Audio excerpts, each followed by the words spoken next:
born in Coburg, Melbourne.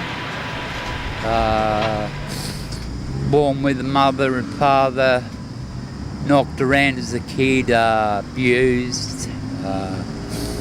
Virtually mum and dad were heroin addicts, drinkers, pill addicts. I was brought up on drugs. Like a little kid with nothing in his system screaming out for drugs, you know. And that's really not fair, you know. You can't put a baby down and let it suffer. So I used, and then I got into other things like acid and heroin and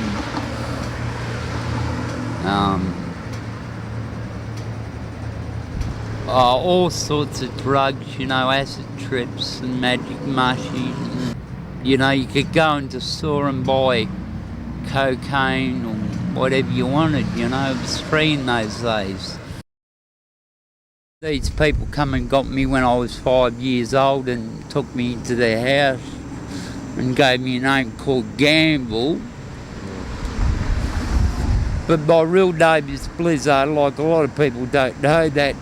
With the name Blizzard, it's known in Chopper Reed's books, and a lot of Melbourne people would know that Blizzard is a big name. Only a few of them in the book, but there's a lot of them all over Australia, because I was known as the toe cutting gang, and they were into bank robberies and all that, but I was never into that scene. Just my family was, and they're the notorious criminals. Have you spent much time like in institutions? Yeah, a lot of institutions, yeah. Institutions most of my life, from 1964 to 84 institutions. I did work sometime in Melbourne for 6 years in the city council. What were you doing there? That was garbage collecting. It was a lot of picking rubbish up around Collingwood and Richmond and all around the city and that, around those parts, you know, where you had to work hard.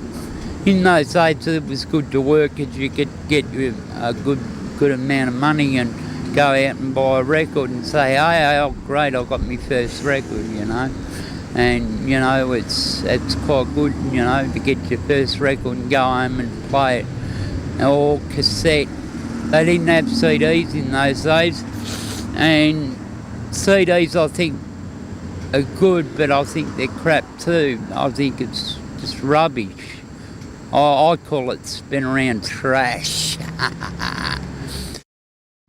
You're most well known in Ballarat for carrying a stereo around. Now, is there a reason why do you carry around your personal stereo for your own enjoyment, or do you feel that you'd like to make people open up their perceptions as to what music they listen to? Or? I like to carry around a stereo because I like to listen to music, and I think a Ballarat knows what I'm listening to, and a lot of people have got ideas from this and heard and said, oh, that's good, yeah, we like that.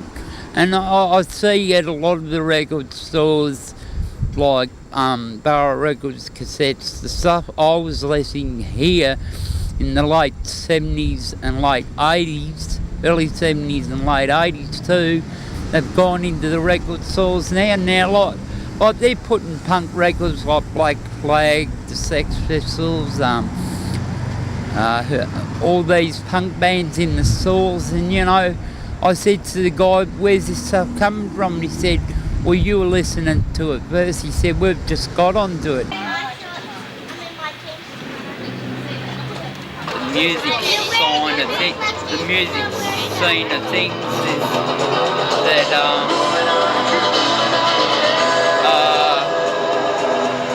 they can't see the right side of the music scene of things, you know. People, I think,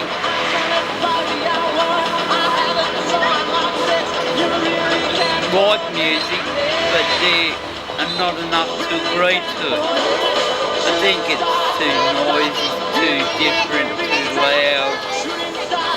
I think there's all impressions what you want to have. And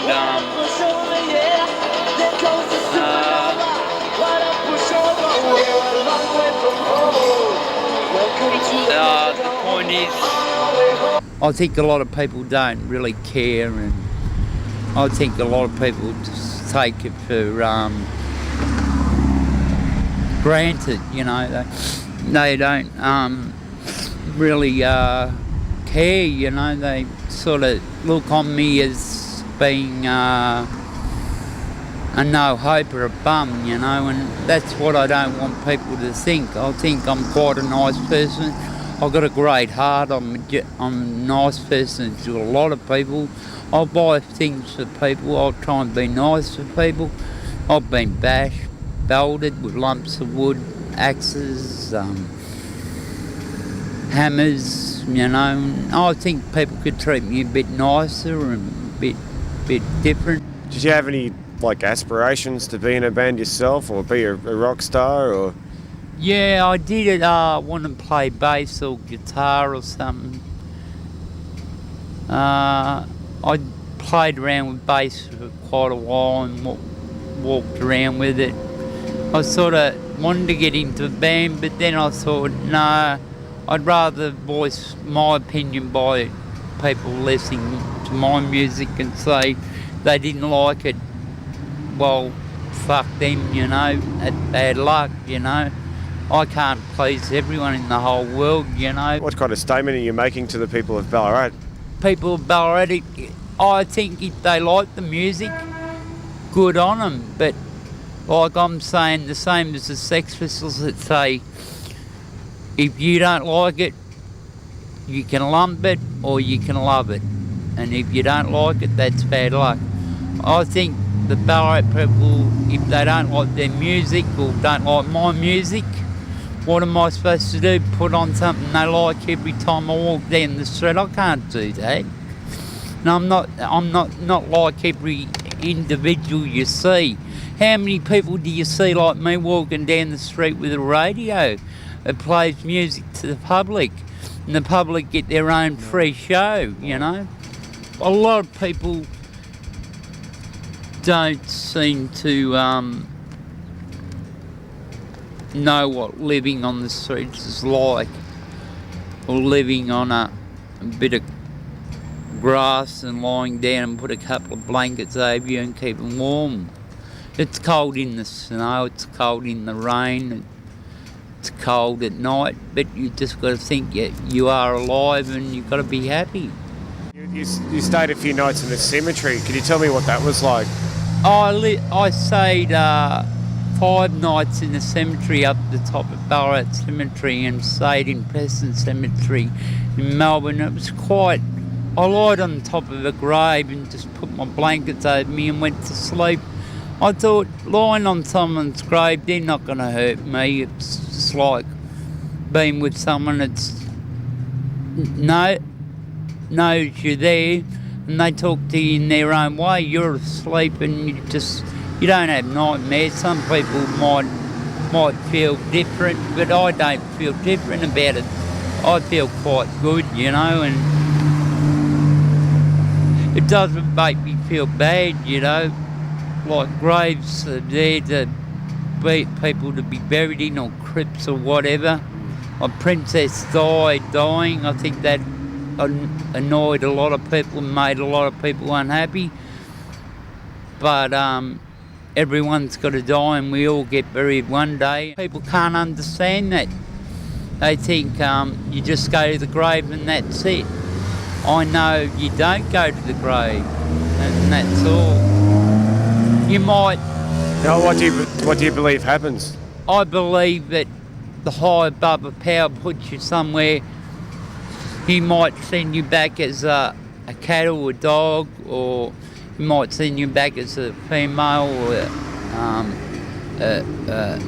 a man, you know. Depends what... If you've done something bad to someone, or you've done a good turn, you'll get something done good for you. Yeah. I don't know if there's a heaven or hell. I don't believe there's a heaven or hell.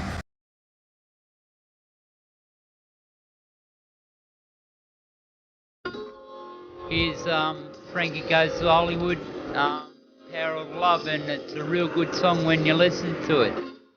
It is real beautiful.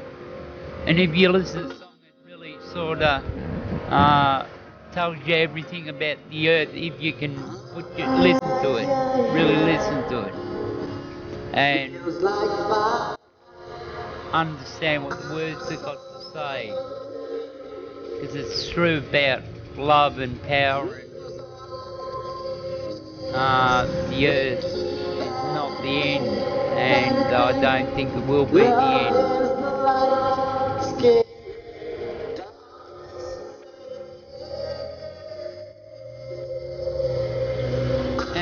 And music's good to listen to. I like it. It's peaceful. And anywhere you are, you can listen to it and be happy. Yeah, it's good. I think if people are watching this video, I think I don't want to be forgotten as some person who was just an idiot who was meant to be here for nothing. I think I'm here for something, at least I think I am. And I don't think people should take it to heart. But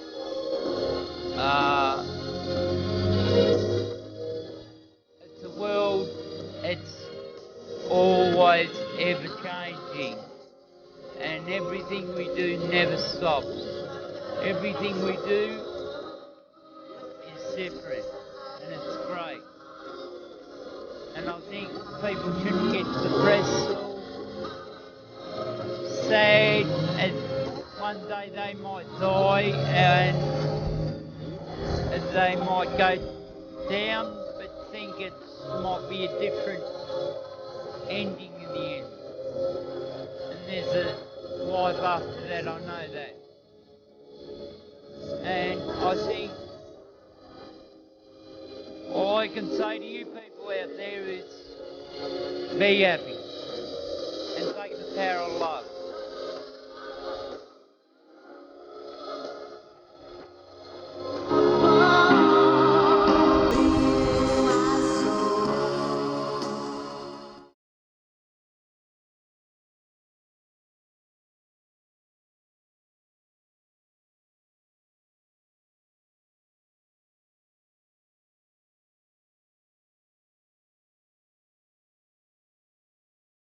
If I was going to die, I think the best way would be dying with something in my system that made me feel good and I could feel better, you know, to be happy and remember this life and say, well, mate, I'll see you on the next world when I see you then next.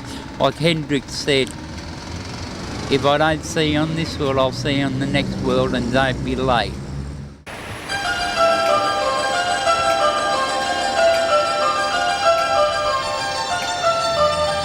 Thank you for the interview, and I hope everyone likes it. And a star is born.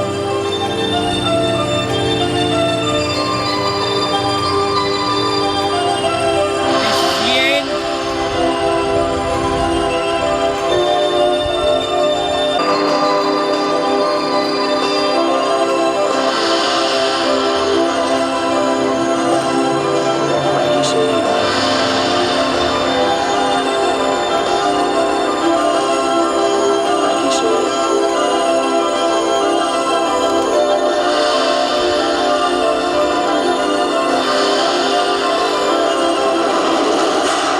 Say no more.